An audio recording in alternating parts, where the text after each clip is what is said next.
शिवसेनेचे प्रवक्ते आणि छत्रपती संभाजीनगरचे पालकमंत्री संजय शिरसाट आपल्याबरोबर आहेत. शिरसाट साहेब, काय सांगाल तुम्ही? खासदार संपर्कात आहेत, ऑपरेशन टायगरची चर्चा होती, मात्र आमदारही संपर्कात असल्याची माहिती येते, काय सांगाल? पहिल्यांदा शिंदे साहेबांनी स्पष्टपणे सांगितले की सर्वजण आमच्या संपर्कात आहे आणि आम्ही त्या प्रोसेसमधले एक ज्याला म्हणतात निवडक त्यातले आम्ही साथीदार आहोत. म्हणून तुम्हाला खासदारही संपर्कात आहेत, आमदार आहेत, अनेक पदाधिकारी आहेत. आज तुम्ही पाहिलं असेल संभाजीनगरमध्ये 11 नगरसेवकांनी आता प्रवेश घेतलेला आहे. पहिले 6 महापौर त्यांनी प्रवेश माझ्या मतदारसंघात त्यांचे प्रवेश झालेले आहेत. म्हणून अनेक जिल्हा प्रमुख आलेत, सर्वजण येत आहेत. आणि हा इन्कमिंग हा एका दिवसाचा नाही आहे, हा कायमस्वरूपी चालू आहे. त्याचं कारण एक आहे की आता उबाठामध्ये जे काही शिल्लक राहिलेले आहेत ना, त्यांच्यात एवढी काही गटबाजी आहे. कोण त्यांच्यामध्ये मोठं, पक्षाचा प्रमुख कोण, हेच आज निश्चित नाही. पहिले एक नेता, एक आदेश आणि एक काम. आता प्रत्येकजण आदेश द्यायला लागला आहे. म्हणून आता कोणाची तिथं राहण्याची मानसिकता राहिलेली नाही आणि ते शिंदे साहेबांच्या नेतृत्वात पक्षात प्रवेश करत आहेत. पण हे नेमकं उसळतंय काय साहेब? काय एक्झॉस्ट आहे हा? काय त्यांच्याकडे कार्यक्रम नाही ना. तो एक आहे, सकाळी त्याच्या तोंडात घाण असते, तो बोलतो 10 वाजता. साहेबांची सभा झाली उद्धव साहेबांची, ते 2-4 टोमणे मारले की त्यांचं भाषण संपतं. पक्षाचा कार्यक्रम काय, पक्ष म्हणून काय तुम्ही उरला जर त्यांच्यातून जरी वेळ राहिला तर मग सिल्वर काय, म्हणजे कुठेही बेस राहिलेला नाही. आणि ज्या पक्षाला बेस नसतो तर मग ते कुठेही इकडचं तिकडं होऊ शकतं. अशी डामाडोल अवस्था त्या पक्षाची झालेली आहे. आता सकाळी म्हणजे या संदर्भामध्ये ठाकरे गटाचे सगळे खासदार आहेत, त्यांनी दिल्लीमध्ये एकत्र येऊन एकत्रित प्रेस कॉन्फरन्स घेतली आणि त्यांनी सांगितलं की आम्ही एकनिष्ठ आहे, सत्ताधाऱ्यांमध्ये वाद असल्यामुळे असा अफवा पसरवणं सुरू आहे, असा त्या सगळ्या खासदारांनी आरोप केला आहे. जे खासदार तुमच्या संपर्कात आहेत असा तुम्ही दावा करताय. अहो, प्रेस घेतली याचा अर्थच भीती निर्माण झालेली आहे आणि त्यांना सांगितलं की प्रेस घ्या. आता प्रेस अशी घेतली, काही दिवस थोडे वेळ वाट पहा. ऑपरेशन टायगर करणं, जो ऑपरेशन टायगर आमचं सुरू आहे, एकनाथ शिंदे साहेबाचा फक्त बोट वर झालं तर हे सगळे प्रेस घेणारे आमच्या बरोबर दिसतील. म्हणजे सगळी पिंजऱ्यातली वाघ मोकळे होतील. मोकळे व्हावंच लागेल. त्यांचा दम घुटमळतोय तिथं. त्यांचा वापर हा कागदी वाघासारखा केला जातोय आणि जे मुळात वाघ नाही आहे ते कातडं पांघरून बोलतायत. संजय राऊत म्हणतात की ऑपरेशन टायगर सोडाच, फडणवीसच शिंदेच्या शिवसेनेचं रोज ऑपरेशन करत आहेत. शिंदे गट नावाचा अपेंडिक्स भाजप कधीही कापून टाकेल. आम्ही अपेंडिक्स नाही, आम्ही जर लागलो ना तर कॅन्सरसारखं मागं लागतो कोणाच्या. त्याचा अंत हा ठरलेलाच आहे, समजून जायचं. म्हणून आमच्या नाद्याला तुम्ही लागू नका.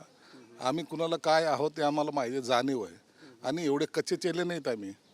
एवढं मोठं ऑपरेशन जेव्हा आम्ही केलं त्या टायमाला महाराष्ट्रात नाही देशामध्ये घडवलेले इतिहास घडवणारे लोक आम्ही आहोत. म्हणून आमची चिंता त्यांनी करू नये.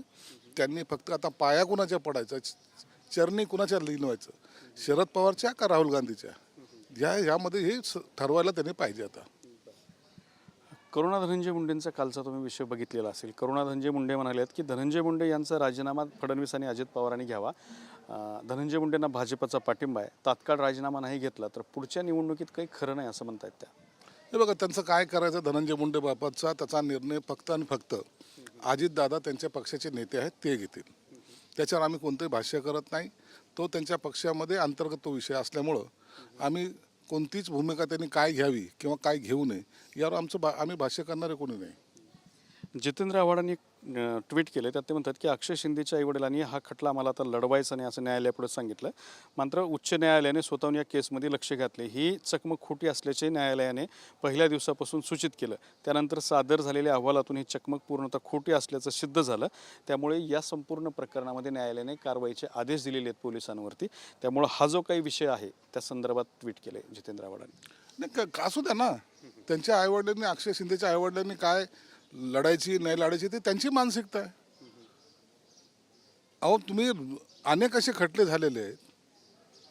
राजीव गांधीचा जेव्हा खून झाला, हत्या झाली, बॉम्बस्फोटामध्ये त्यांचा जीव गेला, त्या टायमाला ह्याच राहुल गांधीने आणि सोनिया गांधीने सांगितलं की ते ज्यांनी घडवलं आहे त्यांना माफ करा म्हणून सांगितलं. असा काही प्रकार पहिल्यांदा घडतोय किंवा पहिल्यांदा चालला आहे अशातला काही भाग नाही. त्यांच्या खुन्याला फाशी देऊ नका असं हे राहुल गांधींनी सांगितलेलं आहे, सोनिया गांधी म्हणलेलं आहे. म्हणून एखाद्याला तो खटला चालवायचा की नाही चालवायचा त्यांच्या घरातले तो विषय आहे. परंतु न्यायालयाने जर त्याच्यात इंटरफेअर केलं तर न्यायालय खटला स्वतंत्रपणे चालवू शकतात. राहुल गांधींनी पण आज सकाळी पत्रकार परिषदेत घेतली. त्यांनी काही मतदार जे वाढलेत त्या संदर्भातला आरोप केलेला आहे. 18 वर्षावरील जेवढी लोकसंख्या निवडणूक आयोगाने सांगितली त्यापेक्षा अधिक मतदार आहेत. लोकसभा आणि विधानसभेच्या निवडणुकीच्या काळात 5 महिन्यात 39 लाख मतदार वाढलेत. हे सर्व मतदान भाजपलाच कसं काय झालं असा त्यांचा सवाल आहे. कशाला काथ्याकूट करत बसतात? आता हे काय 5 वर्ष चालणार आहे का? हार झाली, मान्य करायचं, पुढं जायचं. आणि याच्यासाठी सगळे पर्याय उपलब्ध आहे. तुमच्याकडे तर रेकॉर्ड आहे, इलेक्शन कमिशनरकडे द्या. नाही जमत तर सुप्रीम कोर्टात जा आणि तिकडे न्याय मागा ना. दरवेळेला या सगळ्या गोष्टीचा नेरेटिव्ह पसरवणं हा यांचं काम आहे. नेरेटिव्ह पसरवला, जनतेमध्ये केलं. मागच्या वेळेला लोकसभेला जो नेरेटिव्ह पसरवला होता, मुसलमानाला पाकिस्तानला पाठवणार, बाबासाहेबांची राज्यघटना बदलणार, काय झालं त्याचं? एकदा मतं मिळाली, दुसऱ्यांदा मतं नाही मिळाली. त्यांच्यामुळं हा त्यांना आलेलं फ्रस्ट्रेशन आहे. आता तुम्ही मंत्री झालात, मुंबईला बंगला मिळाला, बंगल्यात राहायला गेलात. मात्र पूर्वी जे तुमचं आमदार निवास होतं त्या सगळ्या आमदार निवासांचं फायर ऑडिटच झालं नसल्याचा प्रकार समोर आला आहे. अहो, मला कुठं बंगला मिळाला आहे? आता मिळेलच. मला जो फ्लॅट भेटलाय त्याचं काम चालू आहे. आणि मला बंगला काय कॅबिन काय या गोष्टीला आम्ही महत्त्व देत नाही. कामाला महत्त्व देतोय. आता जे काय आकाशवाणीमध्ये झालेलं आहे, मी अनेक वेळेला त्या मुद्द्यावर भांडलोय सुद्धा की आकाशवाणीवर जो काही मेंटेनन्सचा खर्च होतो ना, त्यापेक्षा एकदा ते आकाशवाणी जसं मनोरा बिल्डिंग पाडली त्याच पद्धतीने आकाशवाणीची बिल्डिंग पाडली पाहिजे. ती जीर्ण झालेली आहे. मेंटेनन्सच्या खर्चामध्ये नवीन बिल्डिंग उभी राहील हा माझा सुद्धा त्यांना सांगणं होतं. सगळ्या वायरी लटकलेल्या आहेत, कुठं काय झालेलं आहे. आणि दरवेळेला ते मेंटेनन्स 365 दिवस चालू असतं. एकदा सोक्षमोक्ष लावा, चांगली इमारत उभी करा.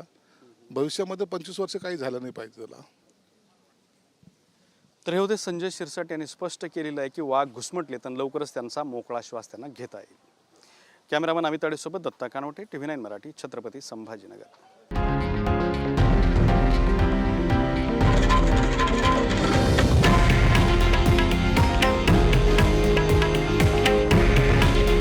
हे आहे देशातील नंबर 1 न्यूज नेटवर्क आणि आपण पाहत आहात TV9 मराठी. काळजी तुमची, हित महाराष्ट्राचं.